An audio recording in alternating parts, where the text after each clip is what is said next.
Good afternoon. I'm Acting Deputy Mayor John Falchicchio, and I'm joined by Christy Whitfield, the Director of the Department of Small Local Business Development.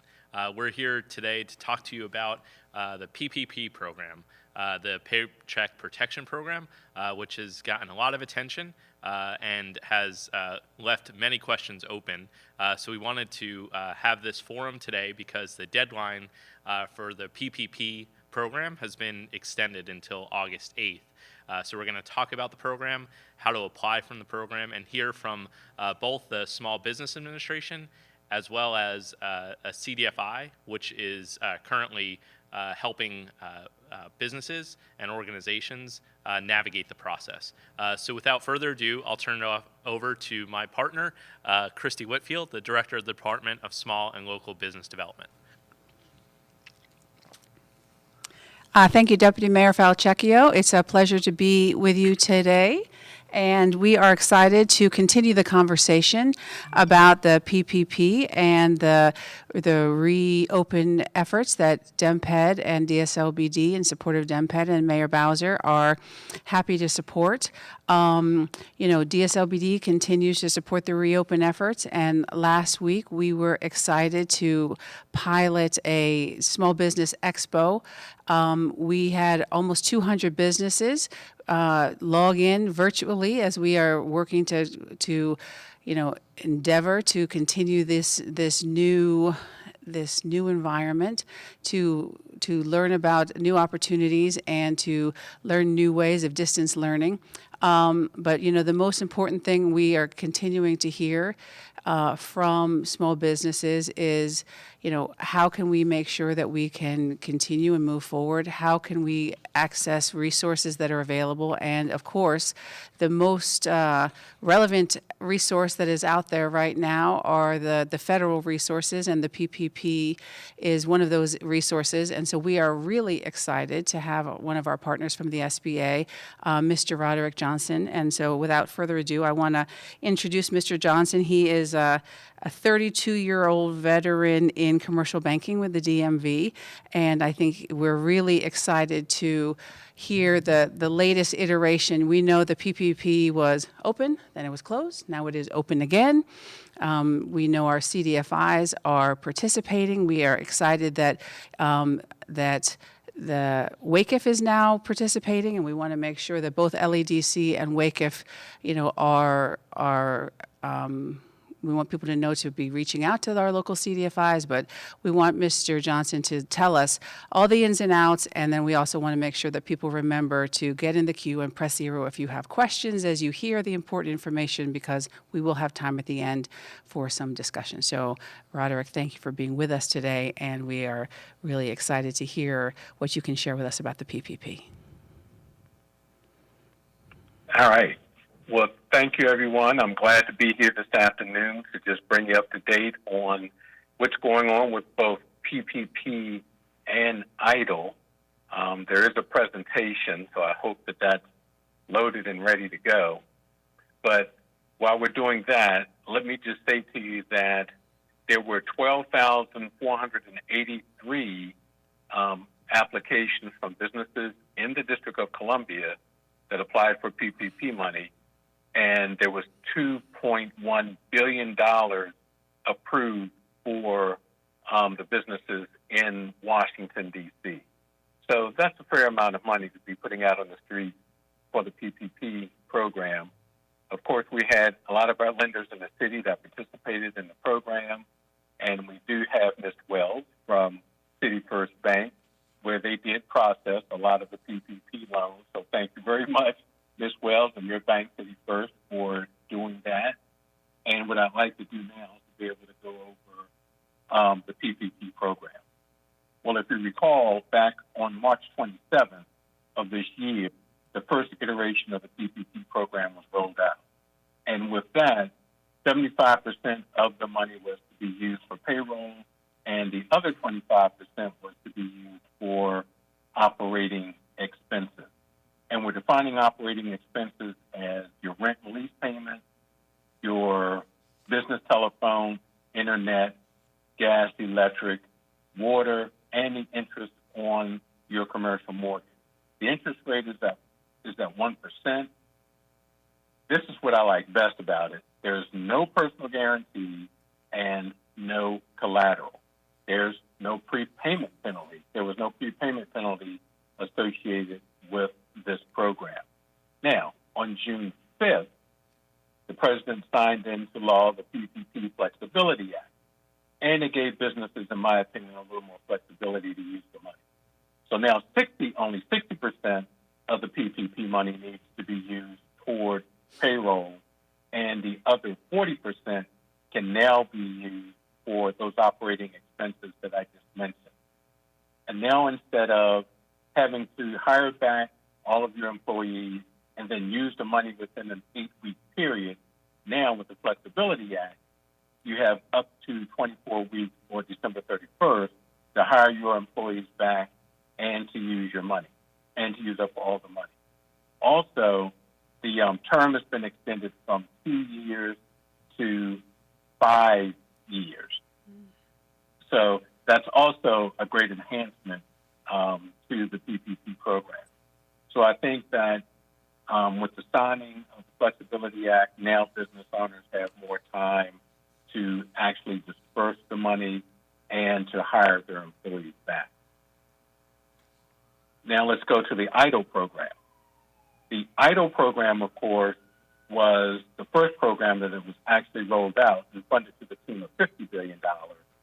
If you remember, President Trump went on TV on a Wednesday night and said that he was going to ask Congress to appropriate $50 billion to help small businesses throughout the United States. Well, with the EIDL program, there was an overwhelming demand. There was 5 million applications from across the country that actually applied for the EIDL program and what we call the Advanced Grant Program. The terms of that were a 30-year term.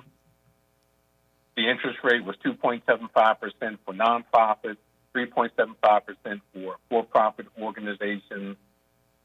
If the loan amount was under $25,000, there was no collateral that was needed. Over $25,000, you had to give collateral, which was typically a blanket lien on the business assets of the company. And, of course, you had to give a personal guarantee, which meant that a credit bureau would be pulled on you as an individual. The minimum FICO score for the program was 570, which is tremendous because banks usually look for a 700 or better FICO score. So for EIDL, you just need the 570 to actually get EIDL funds. Now, as of last Saturday, the $20 billion that had been appropriated for the advance or grant was actually used up. However, you can still apply for the EIDL loan. Now, the good thing about the EIDL loan is that you don't have the same parameters that you have for the PPP, because the PPP, 60% has to be used for payroll and 40% for those operating expenses. With EIDL, you don't have that. So you can still use the EIDL money for payroll, and you can still use the EIDL money for those expenses, gas, water, electric, rent, lease payments, interest on the commercial mortgage, accounts payable, business telephone, internet, okay? And you don't have the restriction of having to use that money within a certain amount of time. Now, of course, with EIDL, you don't have the forgiveness portion of it, but you do have 30-year terms. And so the maximum amount is $150,000 that you can borrow from EIDL. And I think this program is actually more suited to the single-member LLC, the sole proprietorship, and the 1099 miscellaneous people. So between the two programs, right now you have about $100 billion left for PPP, and you probably have about $30 billion left for the EIDL program. So I encourage the businesses that have not applied for the EIDL, going out to the SBA.gov website for PPP, go ahead and apply with your local banks and receive those funds. Now, if you need assistance with applying, you have your small business development centers, you have the women business centers, you have the veterans business opportunity centers, and of course, you have the SCORE volunteers that can assist you for free. I don't want to hear about people paying exorbitant fees. I've heard up to people paying $8,500 to apply for these programs. Well, there are resource partners out there that can assist you with applying for these loans and then also applying for the forgiveness for PPP. And as I talk about forgiveness, there are now forms out there. There are two forms for forgiveness. The EZ form, which again, I think that's the form that's very beneficial for the single-member LLCs, the sole proprietorships, and the 1099s to use in asking for forgiveness. And then if you have W-2 employees, then of course use the long form. What I would think is a best practice for the long form is to enlist the assistance of a CPA to help you accurately figure out the calculations when doing the long form. And so that's all I have. And at the end, I guess we'll be taking questions on those programs. Well, Roderick, thank you for that presentation. And you had mentioned that PPP, so there were 12,483 businesses or organizations that applied in D.C. Is that right? You said about over 12,000? Yes, it's 12,483 applications from D.C. businesses, yes. And tell us, too, who is actually eligible? Because I think that's one question that we sometimes have, from different organizations, because it's not simply small businesses. Can you talk about that a little bit? Well, what I have found is the questions were really coming from nonprofit organizations who are eligible, okay? And of course, again, your single member LLCs, your sole proprietorships, your 1099, and any business that fits the definition of the SBA's definition of a small business. Now, to find out if your business is actually eligible, just go out to SBA.gov /size, but just about any business is eligible. Now, understand that you do have to show that your company has been negatively impacted by COVID-19. So the SBA may ask for your 2018 or 2019 business tax returns and then a balance sheet and income statement up through June 30th, 2020 to be able to show that you've been negatively impacted by COVID-19. Another thing that you want to do is to make sure when you are giving the account information, please give out your business checking account number and routing number, not your personal checking account. Because if you give us your personal checking account number, which a number of businesses have done, then you get declined, and then you have to go back in for reconsideration, which could take another 3, 4, 5 weeks.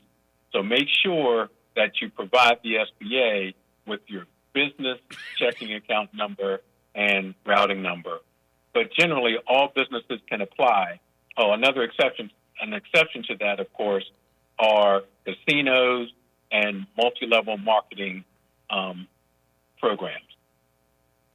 Roderick, can you say on average about how long it is taking to process applications for the EIDL loans right now? There's not really an average, but I would say allow about 7 to 8 weeks, because again, you had 5 million companies from across the U.S. actually applying for the EIDL program.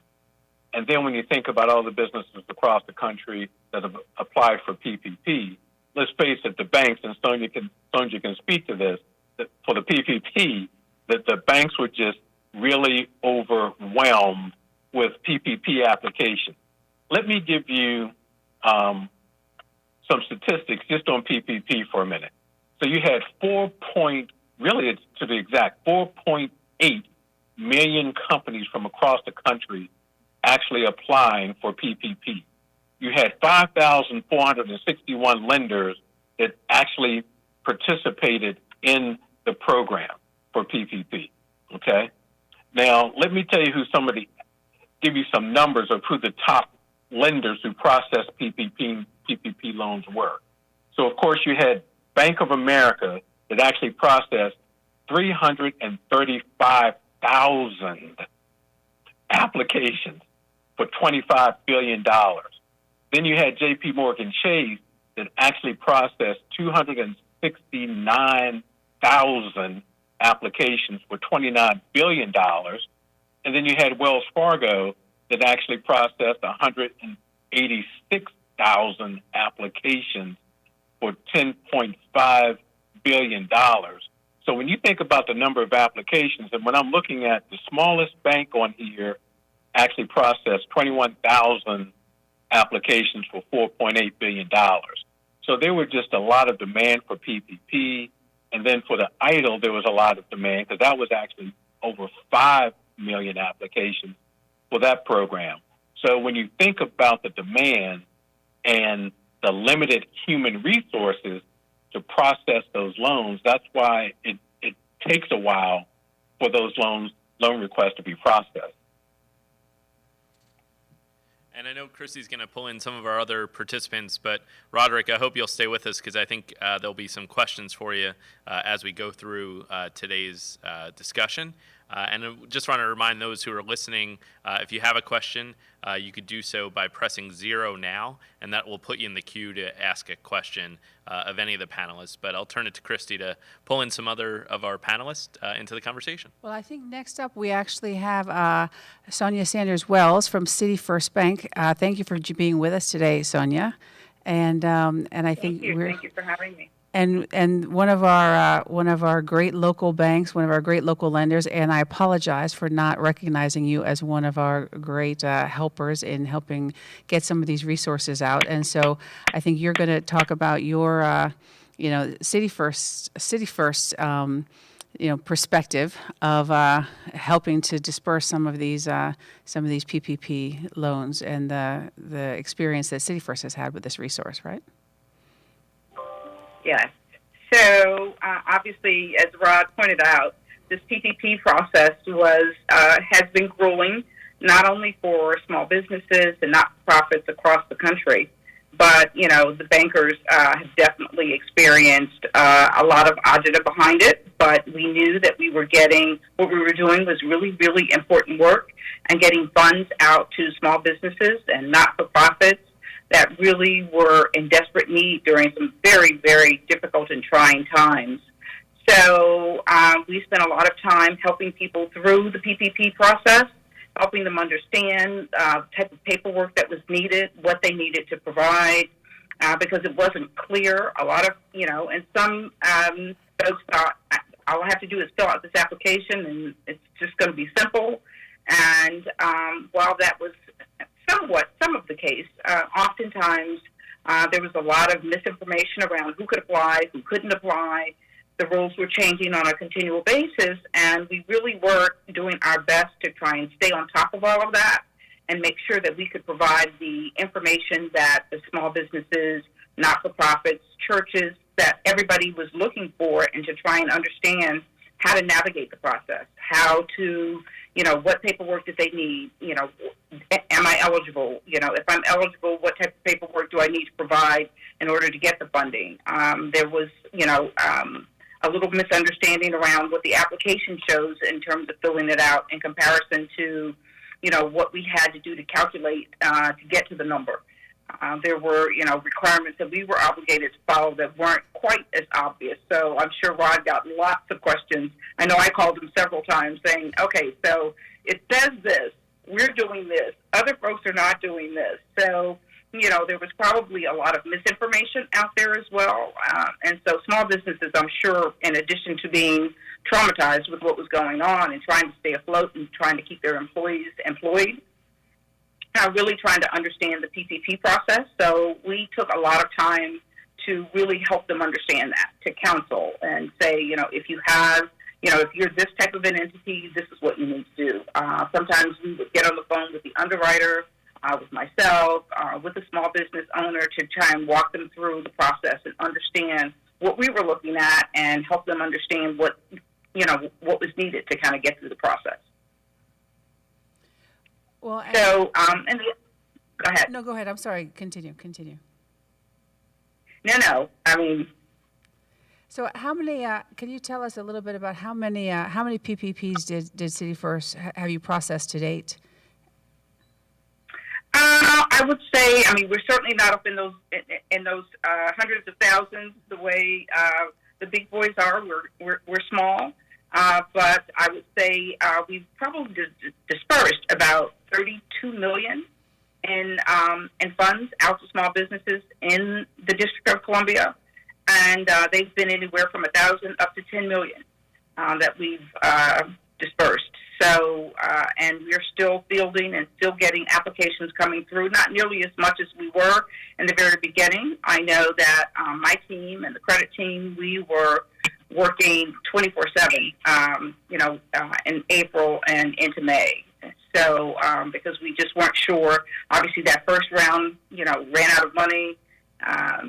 And then, the second round obviously has continued on. But even still, people were we never stopped processing the entire time. And are you still processing loans at this point? Are you still taking applications? We are still taking applications. And can you give us your cell and email address, please? Home address? No, but I think there is. That's in a secret vault. We'll talk about that later. Well, and I think there is a lot of appetite still for businesses, and that's why we wanted to have the conversation today, was to make sure that they knew that there were still opportunities to apply and to have them processed. To hear it from you is even better than hearing it from myself and Christy in many ways. So we want to thank you for joining. And the other question, or the other reflection, I guess, is just that when you think about, you said $32 million processed, or $33 million? Mm-hmm. Yeah. Mm-hmm. In context, district government put out a microgrant program, and really the aid that went to small businesses and organizations was, and independent contractors as well, was about $28 million that went out the door. So to think about what City First has done, it's nothing to balk at, because it is really impactful to think that $32 million went through your institution. So we just want to thank you for that work, first off. And then I think, thank you. What can I ask this too? Like, what were the common issues that businesses had in terms of getting ready for their application, or were there kind of tough spots in the application that really tripped people up? I think the biggest piece was thinking that all they had to do was fill out that 2-3 page application, not understanding that they needed to provide payroll verification, and understanding that they needed to have the CARES report. A lot of the payroll providers, ADP, Paychecks, they had done specific reports for the PPP, and so those were very helpful. So, but oftentimes the client may not have had those, so pulling together all of the payroll documentation that was required, and that's going to be required on the forgiveness piece, was a little bit disconcerting, I think, for some folks, and not really understanding that it wasn't just the application. I think that was probably the biggest challenge, and the other piece was making sure that they had their formation documentation. You'd be surprised at the number of small businesses that once they do that, they forget where they are, and that was something that's important, particularly for a bank. We have to have those formation docs. We had to make sure that from a bank, a regulated bank, the certification of beneficial owner, or some of the forms, and folks were like, well, how do you fill this thing out? So, we spent a lot of time counseling folks through all the documentation process that was necessary. Absolutely. And I think one of the great advantages of this program is the forgiveness aspect of it. Do you have a sense, and not to hold you to this, but how many of the folks who went through City First will really look towards a route to full forgiveness? Well, it's funny. The forgiveness process has been almost as popular as the PPP funds. So we are fielding questions every single day about the process and, what does that look like and what do they have to provide. So that documentation, and that's the one thing that concerns me with some of the fintech providers is that, they were taking basically the PPP application and that was it. They weren't necessarily looking at the CARES reports and all of that information that that SBA had on their checklist. And so my concern is that, on the outside, when they have to pull together that documentation for forgiveness, that they're going to be, that they won't be prepared. So that's part of what we have been doing to help customers understand. We are going to have an automated process that we will be utilizing to help us with the forgiveness piece because we recognize how important that is. And I would say, we probably are going to at least 80 or 90% of our clients, I think, will be able to, the funds will be able to be forgiven, and they'll come back through the bank, and they won't have to enter into the loan. But even if there's small portions, the good thing is with the changes that were recently made, with the CARES, with the PPP program, I think that instead of 2 years, it's now 5 years. Obviously, 1%, where do you find such cheap money? So even if they have to enter into a loan, I think they're very favorable terms, and hopefully there won't be that many of those. Great. And I know Christy's going to draw in a couple more of our panelists, some small business owners, but really I think that sense of the forgiveness and the tip that you gave about documentation both on the front end and on the back end, I think that's so important, and we'll keep emphasizing that. So really good advice on that front. Great, thank you. So I think the deputy mayor hit on this. One of the reasons that we wanted to have these conversations is because it's one thing for government to try to advertise these resources, but a lot of times these things feel inaccessible. And so having conversations with people that are administering these loans, having conversations with people who have been through the process of getting these loans can sometimes demystify this. And so we've invited 2 business owners who have actually been through the process. And I want to first invite, and forgive me, sir, if I get this wrong, but I'm going to go for it, Saud Jabali Nash. Is that, how'd I do?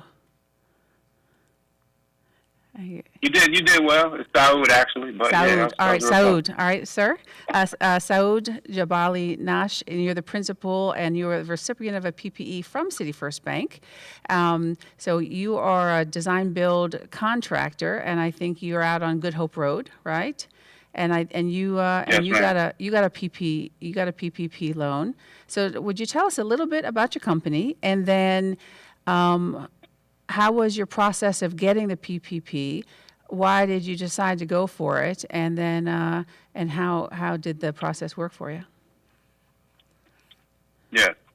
So first off, I want to thank the DMPED team, Sambangali and Stephanie for inviting me to this call to share my story and my experience.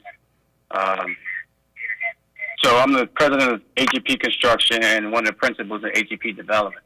So we are a government contractor, general contractor specializing in local and federal government contracts.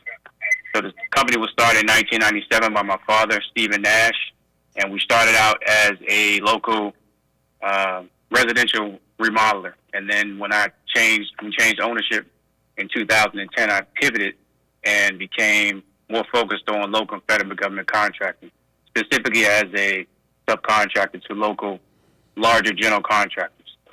So now we are 8A and Hub Zone certified, so now we're in a prime position to provide capacity building to other smaller contractors that have grown with us during the process. So in terms of the PPP process, the first thing we did was we tracked it because we initially applied for the EDO loan initially. And we knew throughout hearing about the news that the PPP was coming up. So we tracked it, and we were basically on it prior to it coming out. We reached out to people that have relationships because I wanted to go with a smaller institution, smaller bank, somebody that I could pick up the phone and call, and that was Sonia, because she actually helped us gain financing and basically purchase our building last year that we've been renting it for 2 years. So I reached out to her, and she gave me the information, and basically it was a seamless process. So when it came out, we were one of the recipients during that first week when the funds ran out. We were able to secure our financing through grinding it out, because there was a lot of paperwork. We basically grinded it out, got the paperwork done, and Sonia helped us, walked us through the whole process. And their technology platform was really great, where you were able to download all the documents to this online portal and, get the funds. So it was really a seamless process. And we applied for the PPP based on one of our larger federal contracts stopping. So we're currently renovating the 5th floor of the Department of Education, 60,000 square foot interior fit out. And that job shut down for about close to 2 months.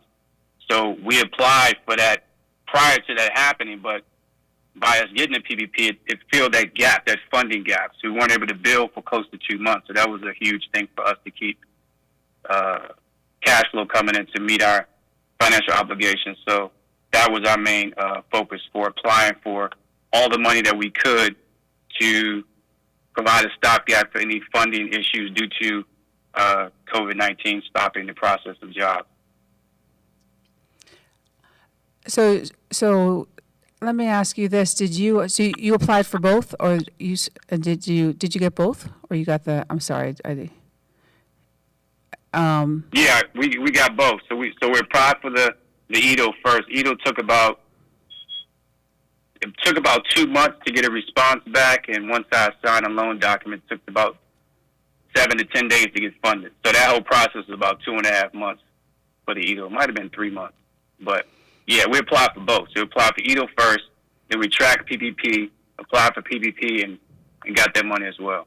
So from a business owner perspective, what advice would you have for other business owners if they're thinking about going for this?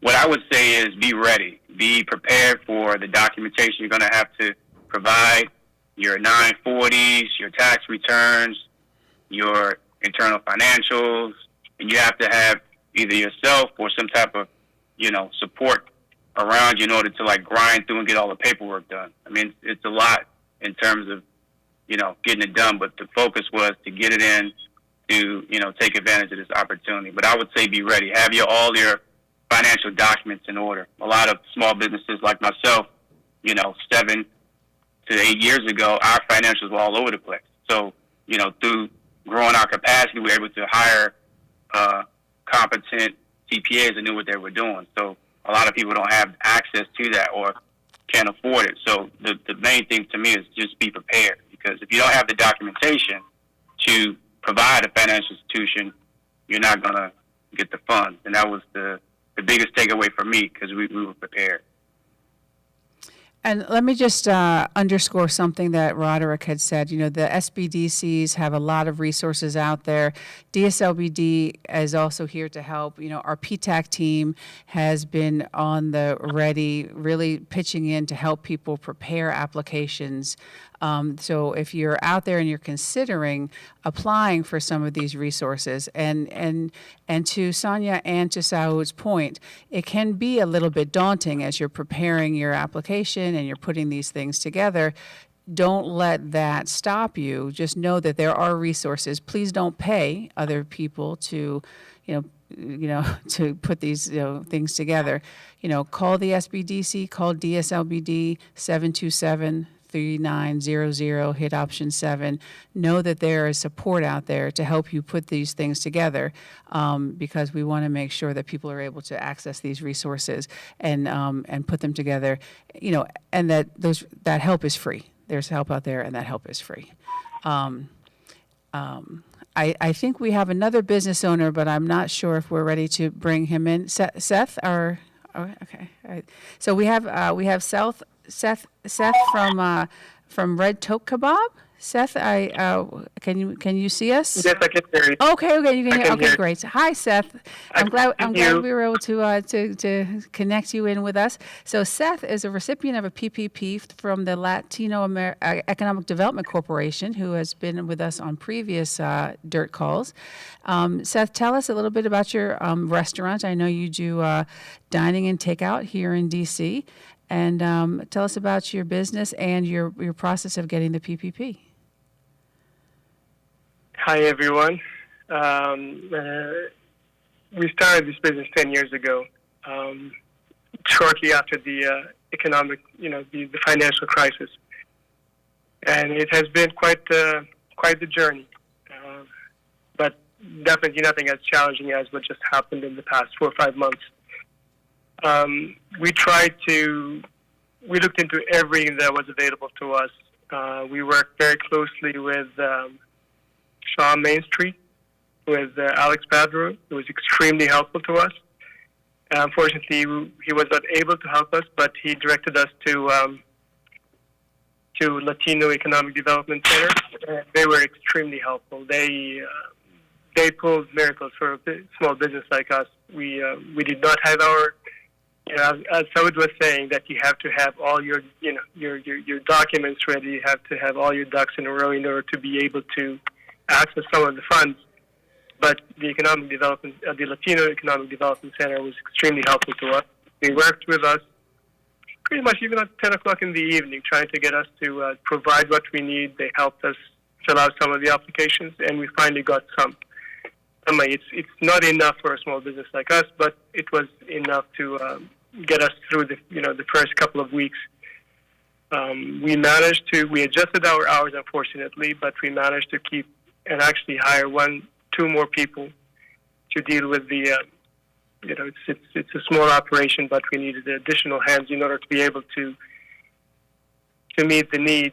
I can tell you there's myself and all of the friends that I have spoken with, we are in deep trouble, and let's hope that the damage would not be as bad as some of us are fearing. I also got a loan from the idle loan. It's again not enough, and I have a couple of questions for for those who know. So if one got the PPP and it was not enough, or it was not reflective of all that was paid, and we reapplied. Same with the idle. If the amount awarded was not enough, can we reapply? For me, those are the 2 main questions that I would like to have an answer for. Roderick, do you want to take that?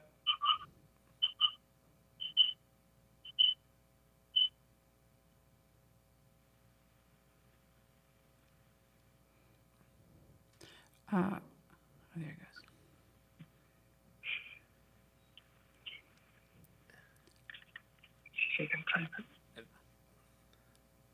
I think Roderick may be having a little bit of trouble reconnecting. I'm not sure if you're connected on your phone. Roderick, can you hear us? Yeah, I'm on my phone. I can't really hear that well. Okay.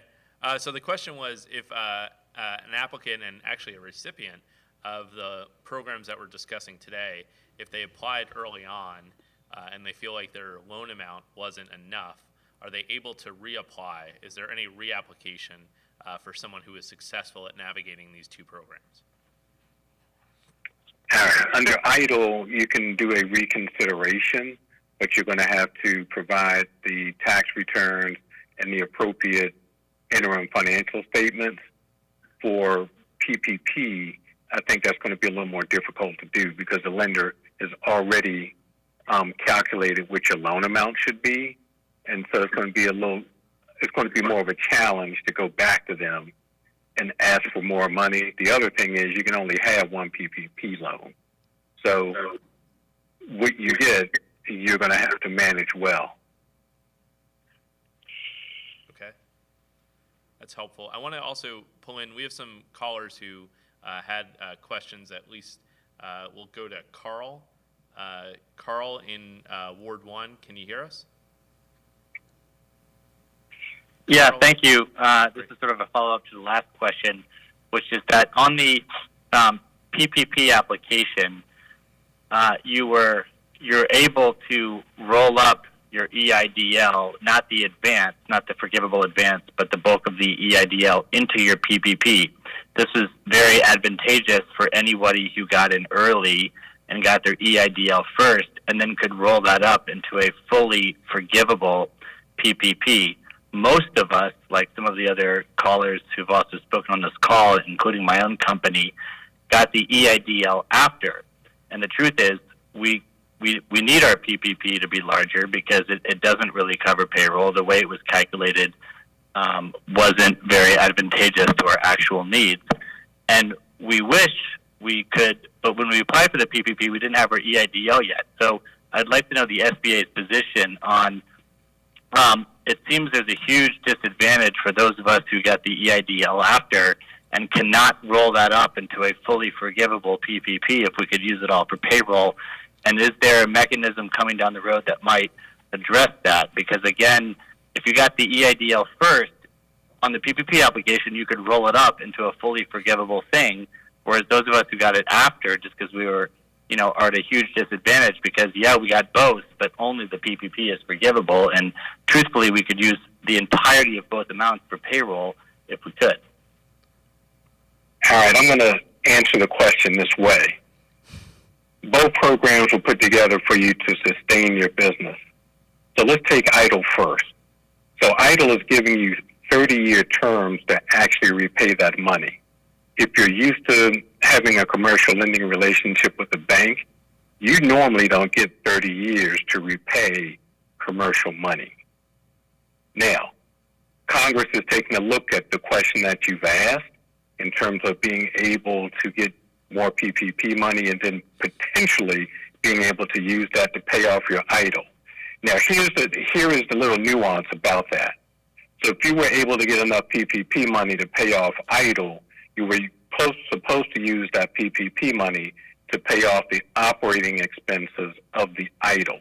So you couldn't use the PPP money and also use the EIDL for payroll. So you had to use the PPP for payroll, use the EIDL money for operating expenses, use some of that PPP money to pay off the EIDL, and then you could have a totally forgivable loan, okay? So that's the little nuance that people really should know about. Now, Congress is taking a look at, another round of PPP money, but as of right now today, you are where you are. So if you have EIDL money, then you have the 30-year terms to repay, and then if you have the PPP, then of course you have to have the good documentation in order to turn that into a forgivable loan. But again, I'll say to you,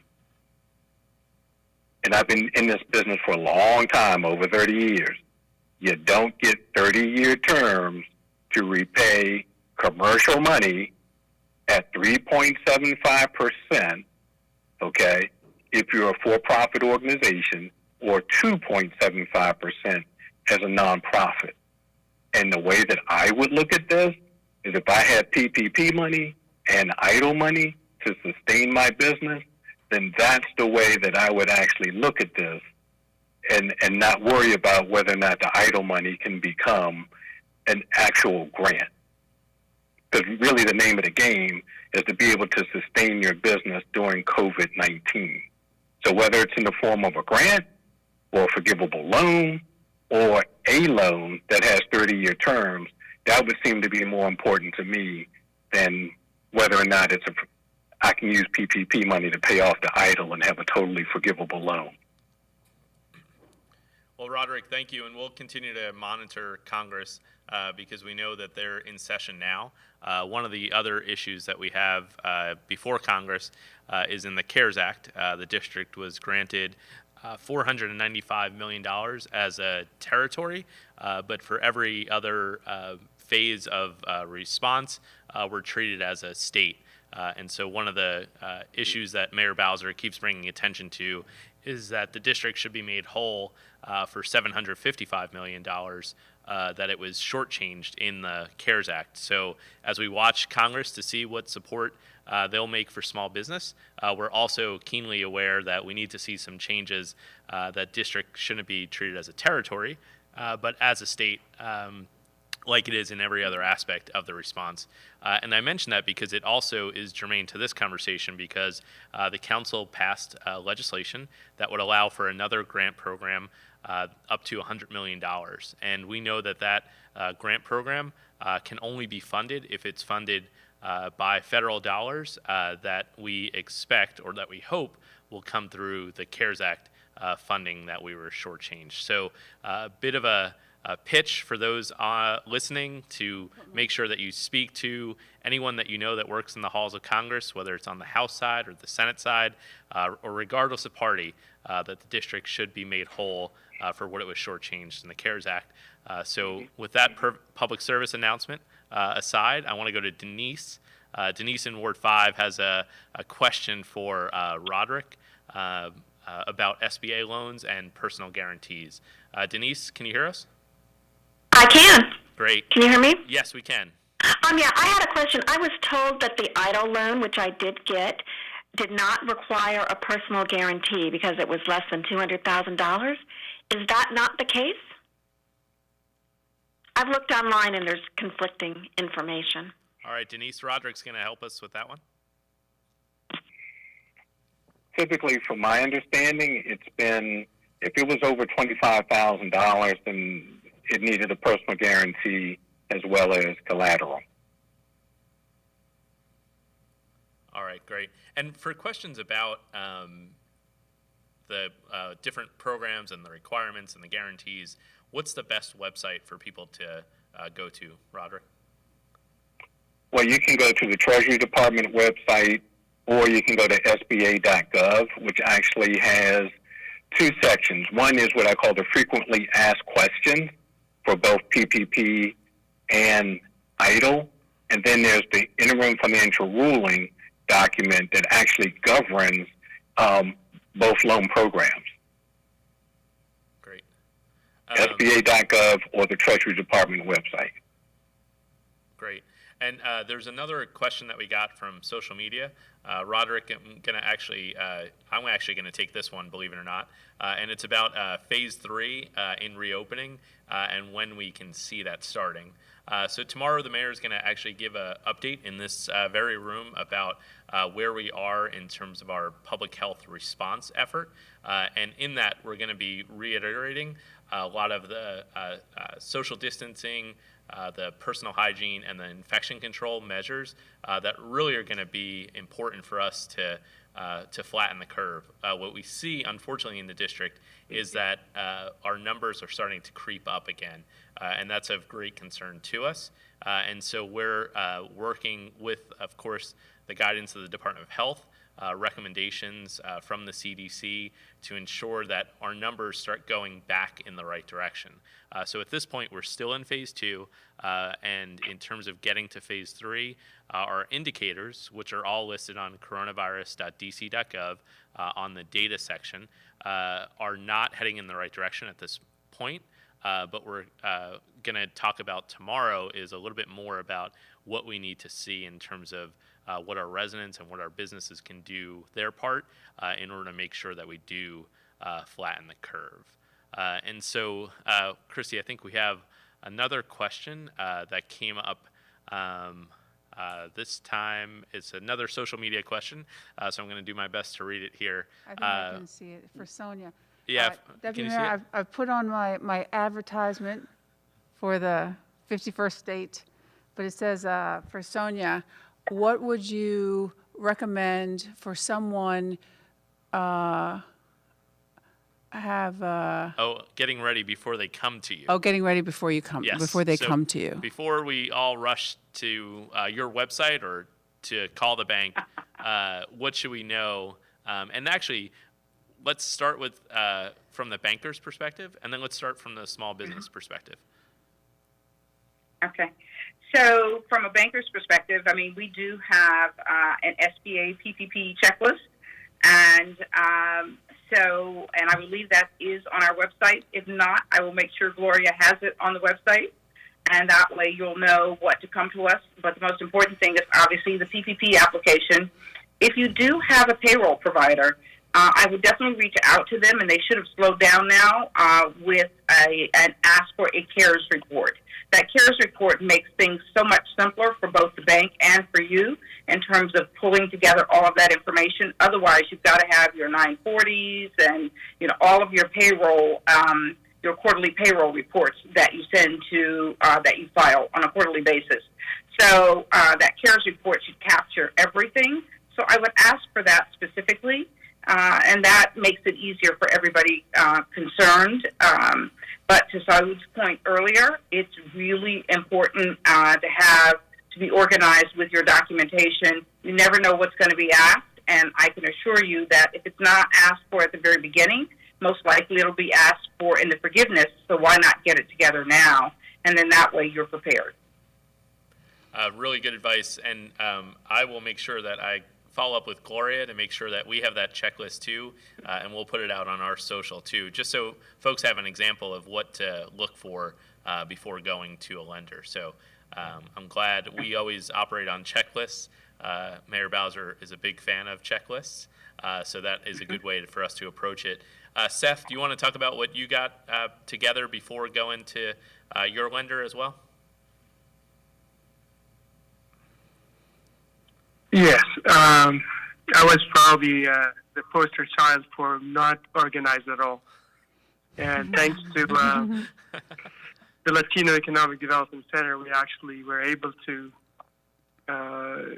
get things at the last minute, straightened out.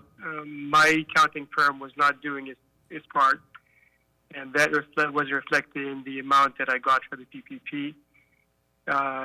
In hindsight, I should have been a little more vigilant as to what I was doing and what people I hired and paid were doing. So you definitely have to have your, profit and loss done regularly. You have to have your payroll done professionally. There is no company checks, no 1099s of any kind, because that's a loss, The argument we got back is that if you have a 1099, they're not your employees. They're independent contractors. When you have a small business, you really are looking for labor, and especially if it's a specialized kitchen, you're not going to get somebody who has been trained by McDonald's to work for you. You have to have somebody who is, and they generally are not easy to come by. So you actually have to work with them in order to keep your business running, and sometimes that involves giving company checks. Luckily, it's not cash; it's traceable, but it doesn't help with these, with these loans. That to me was my learning experience in this. Unfortunately, at a huge cost. I think it's paying your taxes on time is another thing. Doing your paperwork on time is another thing. Anything you do, staying in business is fine, but also you have to be ready for any type of audit. This time it was a good audit because we were getting some help, but it doesn't hurt to do things right. And also know the folks who are there to help you. Like for us in Shaw Main Street, and Alex Padro, for example, was a lifeline that we could not have asked for better. And as I mentioned earlier, the Latino Economic Development Center, another source for anyone who needs help. They're there for you. They're there to do. They go out and do what must be done in order to help you out. So great. And Mr. Jabali Nelson, we know that this is a stressful time for everyone, including business owners who have a payroll to meet. So how do you stay encouraged at this time with so much stress and so many demands on your time and really stretching resources? So how do you approach it? How do you stay encouraged? I have an old friend of mine who's been in business since he was 15, and I called to complain and ask for advice. and he said, if you want to look at this, the proper way is to look at it as this is service to the community. Don't look at it as a profitable business. And that changes the perspective. For me, it is not just for the community. It is, of course, for my family, that's for certain, but also the employees that I have, and most of whom are actually people like myself that came from a different country. I would say 80% of my staff is from outside the country. People that need every single penny in order to actually meet their obligations and not get into, financial ruins just because they're me not doing my work, not doing all I can in order to survive. So because that, business, fell off, I was faced with the open or closing would have been better. On a personal level, my wife works for Martha's Table, and they gave them time to go, basically not to work remotely. I asked her to go to her parents for 3 months, actually 3.5 months. She was living at her parents. I'm living at home, just to avoid getting her infected if I ever, if I got, God forbid, infected. So those are the things that we all have to do as small businesses in order to not only make money, but also help those who are with us, those who have helped us get to the point where we are. Absolutely. And for me, those are my employees. So I'm trying to do all I can in order to keep them. Absolutely. And Mr. Jabali Nash? Yeah, I want to echo the sentiments of Seth. I mean, when you're an important part of somebody's life, like, you're not only employing your employees, you're responsible for people in families. Like, we have a really low turnover rate here at HEP.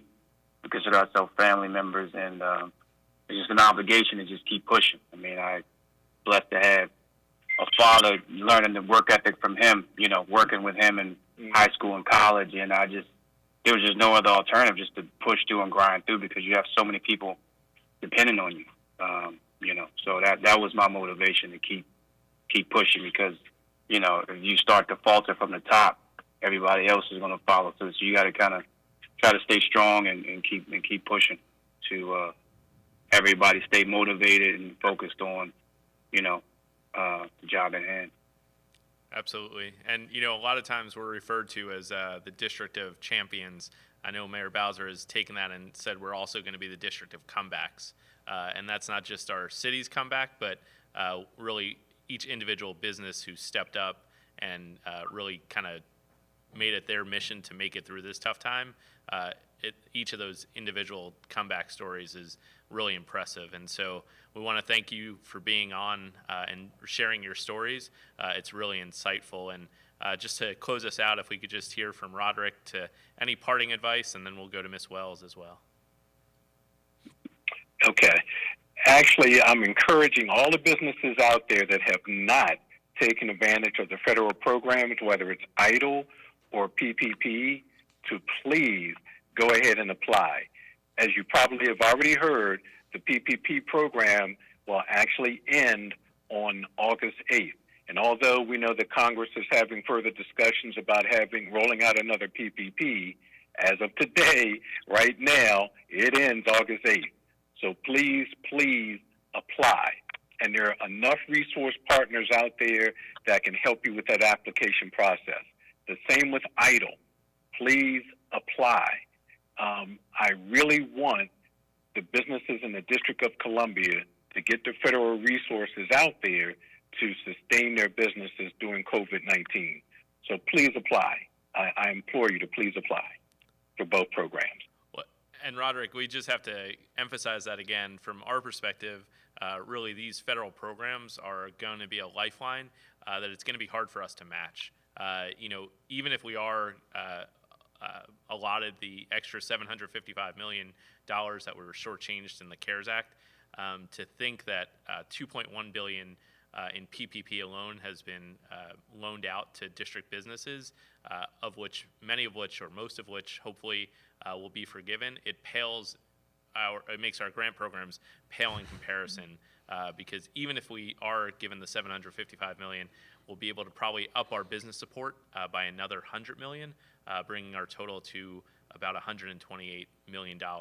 But to think that there's still 100 million still on the table, or that there's even more of that that people can go out in PPP and get before August 8th.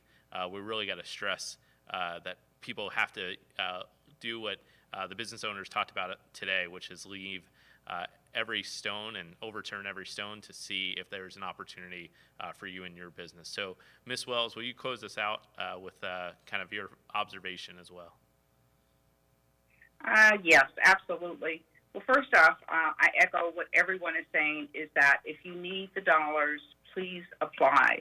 I know it may be somewhat of a daunting process, but what I would recommend is that you do have organizations like City First Bank. You have organizations like LEDC, and these organizations are there, and financial institutions as CDFIs are there to really help you navigate the process. And I know that sometimes your bigger banks or your even the fintechs are not really set up to provide guidance and support. But remember that, you know, a smaller bank, a smaller community bank will take the time with you to help you understand the process, to make sure that you can maximize the dollars that you are able to receive. And it makes a difference. You know, even if you want a relationship with a larger bank, it's okay to have that, but you also want to make sure that you have a relationship with a community bank, a Black-owned bank, a CDFI. Those are organizations that are really more geared towards helping their client base and helping small businesses and helping the organizations that really need help. And they sit down and they provide and give you that one-on-one service. And Christy, to really close this out this time, do you want to share that number again so that people can call? Because I know there will still be questions, or folks might think of questions later tonight. If they want to reach your office, how do they do so? Sure, Deputy Mayor. DSLBD, you can find us at DSLBD.dc.gov. You can call us at 727-3900.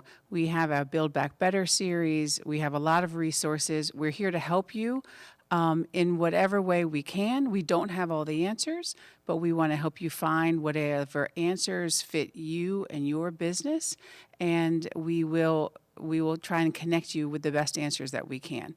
So 727-3900, and we are here to help you figure it out. So call us, and we are here for you. Absolutely. And thanks, Christy, for that. And I want to thank all of our panelists really for your assistance today, but also for sharing your stories about how to navigate these programs. And so, as always, I want to remind folks that we have a lot of information for businesses and organizations that are interested in these programs. If you go to coronavirus.dc.gov, look for the resources page, and the resources page is where we list all of the information that we talked about today, including contact information for our Demphead team and the Department of Small and Local Business Development. So we'll make sure all that information is there. And coming soon will be the City First PPP checklist, so that really you could think about how you might take advantage of the PPP program before it expires on August 8th.